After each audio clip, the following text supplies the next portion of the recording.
Israeli attacks continue across Gaza despite the 58-day-old ceasefire, with at least 367 Palestinians killed and more than 950 wounded since the truce began. The total death toll since the October 2023 war now exceeds 70,000, with over 171,000 injured. Reports from Gaza City indicate Israeli forces are carrying out air raids in the eastern Magzi camp and demolition operations east of Khan Yunis. Gunfire has also been reported near vehicles stationed in these areas. In the Zaytun neighborhood, Hamas and Red Cross teams have resumed the search for the body of the last Israeli captive. Humanitarian conditions remain dire. Only a fraction of the needed aid is entering Gaza, with cooking gas at just 16% of requirements. Medical supplies are severely limited. Israel allows only 5 trucks carrying essential items each week, forcing doctors to improvise as patients struggle to access treatment for chronic illnesses. Hamas has expressed willingness to hand over weapons to the Palestinian Authority if the Israeli occupation ends. Meanwhile, Qatar and Egypt have called for the swift deployment of a Gaza stabilization force, warning that the ceasefire is at a critical moment. In the West Bank, Bethlehem celebrated its first Christmas tree lighting since the Gaza war began,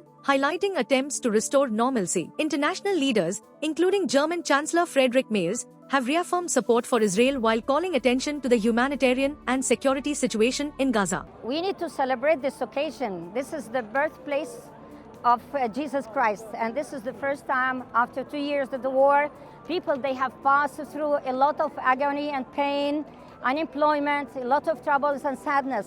So it is time now that we share our happiness and joy to share this moment. And we also like to feel with the people in Gaza also as well, because this is an inspiration for them. We are looking for hope.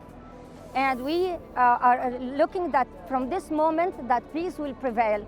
So we hope that we can have peace and prosperity in this country, and also love and among people and celebration of. Separately, Israel's President Isaac Herzog rejected US President Donald Trump's formal request to pardon Prime Minister Benjamin Netanyahu, stressing that the country's legal system must be fully respected and that decisions will be made in the best interest of the Israeli people.